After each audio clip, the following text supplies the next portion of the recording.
चलो चलो रे बहिन मन दुनिया तो कहाँ चली जाते।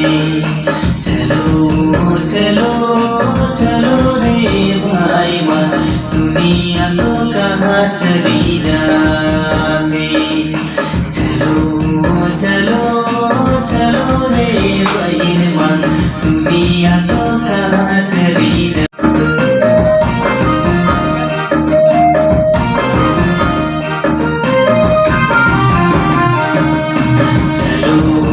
चलो चलो रे भाई मन दुनिया तो कहाँ चली जाते। चलो चलो चलो रे बहिन मन दुनिया तो कहाँ चली जाते। चलो चलो चलो रे भाई मन दुनिया तो कहाँ चली जाते। चलो चलो चलो रे बहिन मन दुनिया तो कहाँ चली जाते। केहू जाता उड़ी उड़ी केहू जाता रॉकेट चढ़ी। केहू जाता उड़ी उड़ी केहू जाता रॉकेट चढ़ी। केहू जाता रे भैया चला देसे। केहू जाता रे भैया चला देसे। चलो चलो चलो रे भाई मन दुनिया तो कहाँ चली जाते। चलो चलो चलो रे बहिन मन दुनिया तो कहाँ चली जाते।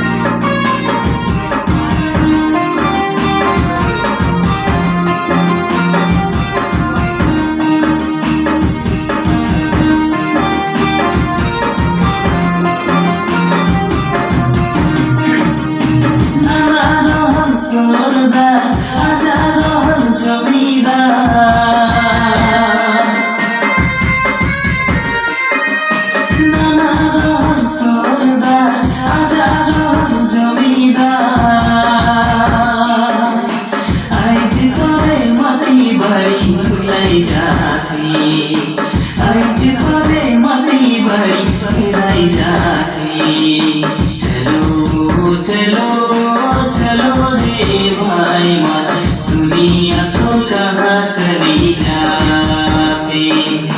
चलो चलो चलो रे बहिन मन दुनिया तो कहाँ चली जाते।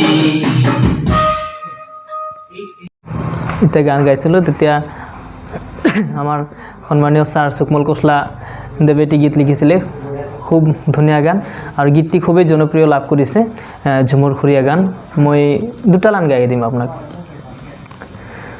কোন মেঘ গর্জলয় কোন মেঘ বর্ষলয় কোন মেঘ গর্জলয় কোন মেঘ বর্ষলয় আনি দেনো ছাতা মোর গইরাম হিলো কি দিল কি খোসা ভিজি গেল।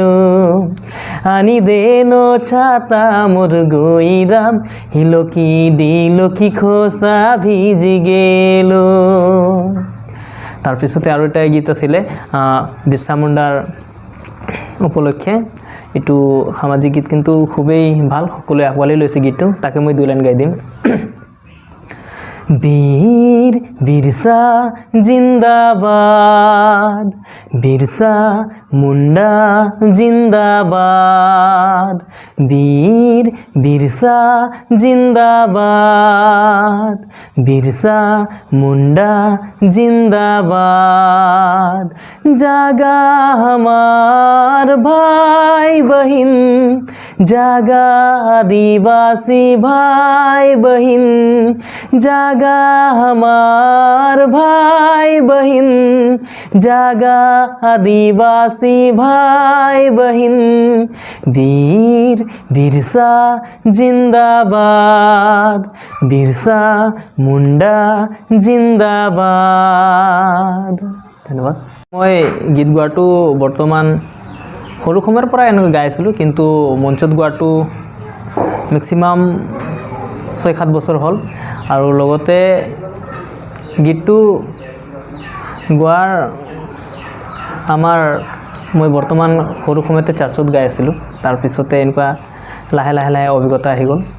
তাৰপিছত ধুনীয়াকৈ মোক মঞ্চ দিলে, আমাৰ আশা কমিটিয়ে মঞ্চ দিছে, আৰ্টছাই মঞ্চ দিছে, আৰু অসমবাসী ৰাইজে ধুনীয়া মঞ্চ দিয়াৰ বাবে মই আজি ৰাইজৰ আগত নিজকে চিনাকি হ'বলৈ পাৰিছোঁ। তাৰ কাৰণে অসম ধন্যবাদ দিছোঁ। গোৱা ক্ষেত্ৰত অনুপ্ৰেৰণা যোগোৱা মোৰ মই নিশ্চয় নাম ক'বলৈ ওলাম। যেতিয়া মই গান গাবলৈ মঞ্চত সুবিধা পোৱা নাছিলোঁ, তেতিয়া মই নিজেই এটা চান্স ল'বলৈ বিচাৰিছিলোঁ মঞ্চত এটা দুটা গীত গাবলৈ, কিন্তু এনেকুৱা কেতিয়াবা সুযোগ পাইছিলোঁ, কেতিয়াবা পোৱা নাই। তাৰ মাজতে মোক সুযোগ দিছে আমাৰ আৰ্টছাই দিছে, আশাই দিছে, আৰু লগতে আমাক সহযোগ কৰিছে মোৰ বাইদেউ আছিলে এটা সুনীতা তাঁতী, তেখেতে মোক মঞ্চত তেখেতৰ সহযোগী হিচাপত লৈ আছিলে, মই তেখেতৰ লগত গাই আছিলোঁ। তাৰপিছতে আমাৰ মাজবাটৰ যিকেইটা সাংস্কৃতিক ক্ষেত্ৰত জড়িত আছে বিশিষ্ট ব্যক্তিসকলে মোক বহুত সহযোগ আগবঢ়াইছে। কিন্তু মোৰ নাম ৰামানুজ বাগ, মই মাজবাটৰ বাসিন্দা। আজি যোনটো গীত মই ৰাইজৰ আগত মুকলি কৰিবলৈ ওলাইছোঁ, সেই গীতটো গোটেই আমাৰ ছাৰ সন্মানীয় হেমন্ত কুমাৰ মাহাতো ছাৰে লিখিছে। খুব ধুনীয়া লিৰিক্স হয় আৰু ধুনীয়া সুৰ দিছে, আৰু গাবলৈ মোক দিছে, তাৰ কাৰণে মই ধন্যবাদ দিছোঁ। আৰু গোটেই মিউজিকখন মই নিজে কৰিছোঁ, আশা কৰিছোঁ সকলোৱে আঁকোৱালি ল'ব বুলি। আৰু লগতে গীতখনৰ মাজত যি বাৰ্তা আছে সেইটো যাতে আমি আমাৰ আদিবাসী সমাজৰ কাৰণে এটা গৌৰৱৰ কথা। আৰু আমি যিমান আজিকালিৰ যিহেতু সময়ত বহুত অসুবিধাৰ মাজত আমি চলিব লগা হৈছে, আমাৰ মাটি বাৰীৰ অসুবিধা হৈ আছে আমাৰ আদিবাসী সমাজত, গতিকে ইয়াৰ যোগেদি এটা ভাল মেছেজ হওক তাৰে কামনা কৰিছোঁ। ধন্যবাদ। ওৰাঙৰ সাংবাদিক হেমন্ত কুমাৰ মাহাতোৰ গীতৰ ৰচনা আৰু সুৰত মাজবাটত চল চল ৰে ভাইমন শীৰ্ষক শ্ৰব্য গীতৰ শুভ উদ্বোধন অনুষ্ঠান যোৱা 11 নৱেম্বৰ 2020 তাৰিখে ওদালগুৰি জিলাৰ মাজবাটস্থ ৰামানুজন বাগ ষ্টুডিঅ'ত চল চল ৰে ভাইমন শীৰ্ষক অনুপ্ৰেৰণামূলক শ্ৰব্য গীতৰ শুভ উন্মোচন কৰা হয়।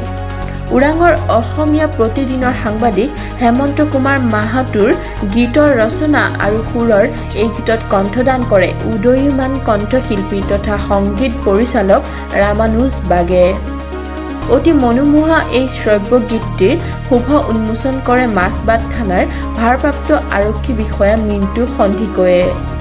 মাজবাট উচ্চতৰ মাধ্যমিক বিদ্যালয়ৰ সহকাৰী শিক্ষক সুকমল কচলাই আগ ধৰা এই উন্মোচনী অনুষ্ঠানত উন্মোচক ভাৰপ্ৰাপ্ত আৰক্ষী বিষয়া মিণ্টু সন্ধিকৈয়ে ভাষণ প্ৰসংগত কয় যে চাহ জনগোষ্ঠীৰ আদিবাসীসকলৰ কলা সংস্কৃতিৰ এক সুকীয়া পৰিচয় আছে। বৃহত্তৰ অসমীয়া সমাজত চাহ জনগোষ্ঠী আদিবাসীসকলৰ গীত নৃত্যই এক সুকীয়া স্থান দখল কৰিছে। এই উন্মোচনী অনুষ্ঠানত উপস্থিত থকা বেটিবাৰী চাহ বাগিচাৰ সহকাৰী পৰিচালক সঞ্জিত গৰাইত, মাজবাট উচ্চতৰ মাধ্যমিক বিদ্যালয়ৰ বিজ্ঞান শিক্ষক ৰামকৰণ গোৰে চমু ভাষণত এই গীতৰ স্ৰষ্টা সুৰকাৰ তথা সাংবাদিক হেমন্ত কুমাৰ মাহাতোৰ শলাগ লয় আৰু এনেদৰে গঠনমূলক অনুপ্ৰেৰণামূলক গীতমাত সৃষ্টি কৰি যাবলৈ আহ্বান জনায়। এই গাম্ভীৰ্যপূৰ্ণ অনুষ্ঠানত মাজবাটৰ প্ৰতিষ্ঠিত কণ্ঠশিল্পী ৰজি দেৱী ভূঞা, কণ্ঠশিল্পী কৃষ্ণ ভট্টৰায়, মাজবাটৰ উচ্চতৰ মাধ্যমিক বিদ্যালয়ৰ শিক্ষক ভৱেন বৰুৱা, প্ৰফুল্ল দৈমাৰী, গণেশ মাহাতো, BTAD সাংবাদিক সংস্থাৰ কেন্দ্ৰীয় সাধাৰণ সম্পাদক নৱকুমাৰ ডেকা আৰু সাংবাদিক যতীননাথ, জয়নাৰায়ণ মাহাতো প্ৰমুখ্যে বিশিষ্টসকল উপস্থিত থাকে। হেমন্ত মাহাতোৰ লিখা গানটো অৱশ্যে মই আগতেও শুনিছিলোঁ, তেওঁ দুবাৰকৈ এই গানটো ষ্টেজতো পৰিৱেশন কৰিছিল, খুব ভাল লাগিছিল। আৰু সেই সময়ত মই ভাবিছিলোঁ যে এই গানটো যদি ৰেকৰ্ডিং কৰি যদি দিব পৰা যায় বাহিৰত তেতিয়াহ'লে যথেষ্ট জনপ্ৰিয় হ'ব।